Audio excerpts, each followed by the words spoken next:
Forbes magazine just estimated last week that the average credit card APR in your networks is 28.75%. Average. 29%, let's call it. 29%. It's nearly doubled in the last 4 years.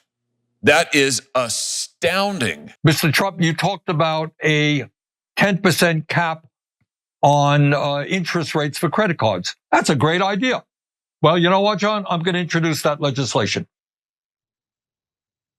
And guess what? Senator Bernie Sanders, along with Senator Josh Hawley, did just that.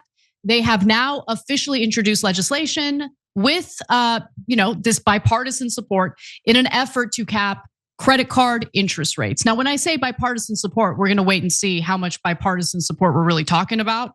But nonetheless, Josh Hawley, who is a Republican, has been very vocal in pushing for this type of legislation. But will Donald Trump follow through on his campaign promise? Because he himself had previously said on the campaign trail that he wants to cap credit card interest rates. So look, we'll come back to Donald Trump, but first it's important to understand what's in this bill, what it's actually going to do. According to the press release put out by Sanders and Hawley, the Sanders-Hawley bill would immediately cap credit card interest rates at 10%. The legislation would be in effect for 5 years. I don't know why it wouldn't just be permanent, but maybe economic changes, they want to revisit it, who knows? But still, it's a great start. They want to cap it at 10% for 5 years. So why are these two typically ideologically opposed lawmakers joining forces?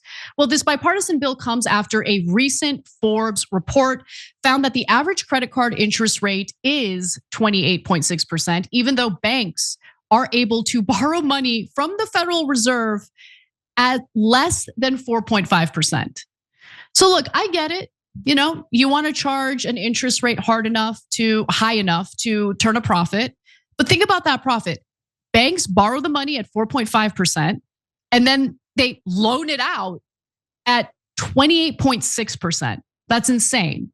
So last year, the Consumer Financial Protection Bureau found that over the last 10 years, average APR on credit cards assessed interest rate almost doubled from 12.9% in late 2023 to 22.8% in 2023. And that's the highest level recorded since the Federal Reserve began collecting this data in 1994. And while customers suffer, the banks are absolutely making out like bandits. I mean, clearly. So in 2023, excess APR margin may have cost the average cardholder over $250. Major credit card companies earned an estimated $25 billion in additional interest revenue by raising APR margins. So the Sanders-Hawley press release also notes that in 2022, credit card companies charged a whopping $130 billion in interest rates and fees. And this is something that I've talked about on the show before, but I really want to reiterate it because credit card debt right now is at an all-time high. We're talking about $1.17 trillion in credit card debt, outstanding credit card debt. And as of 2023, the average household had over $21,000 in credit card debt. And I remember doing stories about student loan debt, especially when it surpassed $1 trillion. You have to keep in mind that that's bad. That's definitely bad. But usually, if we're talking about federal student loans, the interest rates are not 28%. They're much, much lower. Now we're talking about credit card debt at $1.17 trillion with an average 28% interest rate. That is crazy. It is crushing Americans. And I'm happy that Hawley and Sanders have teamed up to do this. Now, before we get to the Donald Trump angle of this, I want to hear your thoughts on the bipartisan effort that we're seeing in the Senate, Was. I mean, I think it's important that when Republicans claim to be for things that we care about, that we take them at their word. And I think that's what Bernie Sanders is trying to do here. It's like he doesn't see any inconsistencies in terms of his own agenda and project with working with the Republicans, so long as it's something that he believes in. And this is something that hurts working, ordinary people. So it fits right into the Sanders agenda. And, Josh Hawley, along with JD Vance and a couple of others in the Republican GOP, are people who are self-proclaimed members of the, new right, a more populist, less neoliberal segment of the right wing. And some people would say, oh, they're full of crap. They don't really believe in any of that, which may be true. We may be proven to be wrong about that. But Bernie Sanders drafting a bill that is so obviously in favor of working people and working families, and doing so with a Republican, I don't see anything wrong with that at all. I'm not one of these people who thinks if a Republican breathes on something, it's got cooties and we need to stay away from it. Yeah, in fact, strategically speaking, I think this is brilliant, a brilliant move by Senator Sanders, because if these Republican lawmakers and Donald Trump himself are in fact full of crap, this is the way you find out. And this is something that you can run with. I mean, Bernie Sanders is serving in his last term in the Senate. So it's not about him running with it. But if Republicans vote against capping the credit card interest rates, well, Democrats, if they're smart, would run their reelection campaigns on that issue and make it abundantly clear that these Republican lawmakers are not what they say they are. They don't care about the working class in this country. They only pretend to in order to win elections. And I mean, look at what's going on with these credit card companies. It's kind of insane. So companies are making a lot of revenue through charging these extremely high interest rates.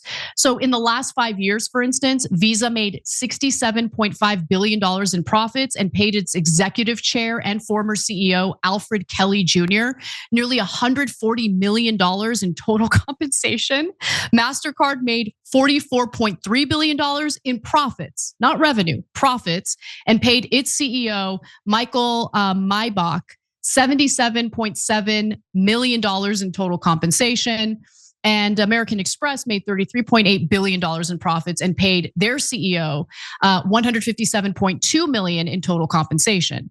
So Senator Sanders says the credit card companies are engaged in extortion and loan sharking. And Josh Hawley agrees, saying that working Americans are drowning in record credit card debt, while the biggest credit card issuers get richer and richer by hiking their interest rates to the moon. It's not just wrong, it's exploitative, and it needs to end. Capping credit card interest rates at 10%, just like President Trump campaigned on, is a simple way to provide meaningful relief to working people. Let's do it. And as Sanders and Hawley said, on the campaign trail, Trump actually voiced support for capping credit card interest rates at 10%. Let's take a look. And while working Americans catch up, we're going to put a temporary cap on credit card interest rates at 10%. We have no choice. They're getting 22, 25%. We can't let people have to pay 25% and 22% interest because they can't afford to pay off their credit card. We're going to cap it for a period of time at 10%. There you heard it. Clear as day. You hear the audience. They love it. You hear Hawley say, basically reference Donald Trump and what he allegedly wants to do. Now he's going to have to prove whether he actually meant it. And look, there's no doubt that he's going to face a lot of pressure from his corporate backers. He does have corporate backers. He has Wall Street lobbyists attempting to get him to abandon this plan. When he first proposed the cap to the American Bankers Association, or when he first proposed the cap, the American Bankers Association immediately shot it down. Obviously, that's what they're going to do. And they did so again today, and they were definitely not alone. So here were the hilarious comments from Michael Strain, who's the director at the American Enterprise Institute. I don't like this policy at all. I think you've got a situation where Bernie Sanders is for something, the progressive left is for something, and the kind of populist nationalist right is for it. And typically when those two groups are agreeing, the policy is bad. This is a policy that is effectively a price control. This is a policy that would lead credit card lenders not to extend credit to people with relatively low credit scores, people who are kind of just getting started in their careers, or people who, for whatever reason, have a low score. Those are often people who really need credit. The only way it makes sense to lend to them is to charge them a high rate of interest because their default risk is higher. And so this is a kind of classic example of a policy with that's designed with really good intentions, but that would end up hurting the very people that it's designed to help. My credit score is 820. I don't say that to brag. I am risk averse. I'm very careful with my finances, and I live below my means. Okay. I checked my interest rates on my credit cards. 28%. Doesn't matter if you have good credit. They want to make money. Okay. It doesn't matter if you have good credit, bad credit. They're going to charge you a high interest rate. And the idea that credit card companies are no longer going to engage in this business if they're only going to make 10% interest is laughable. But maybe he's right. I don't know. What do you think, Waz? I was struck by the idea that the low credit score having people they're gonna die without the $300, $500 credit card that we start folks off with. What are they gonna do without this $300 a month that we're price gouging the hell out of them with, ridiculous interest rate? It's absurd. It's obviously insane. The guy had a horrible argument. It's just basically well, these guys are agreeing, so it must be bad. He can't go point for point why it's going to hurt American consumers. That's just wrong.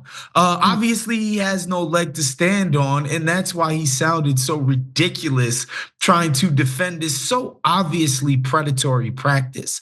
There's nothing to it. You can't make the argument that the feds raised interest rates on us and we got to cover it and we're providing the money up front. And bro, you can't justify it if you're 7xing your interest rates when you now give it to the American consumer. Yeah, totally agree. And I'm going to skip ahead to what happened during Donald Trump's first term.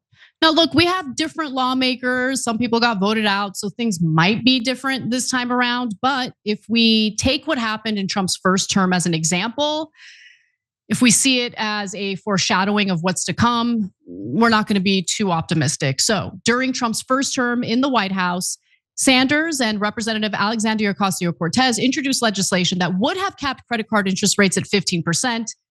Get a load of this, though. Just 9 Democrats in the House and 1 in the Senate co-sponsored the bill, which received 0 Republican support, none. So I still think that Sanders should move forward with this strategy because, again, even if it suffers the same fate as the bill that was proposed in Trump's first term, it's something that Democrats can use to their advantage. They can point to it and say, look, these Republicans are pretending to be for the working class, but this proves that they're not.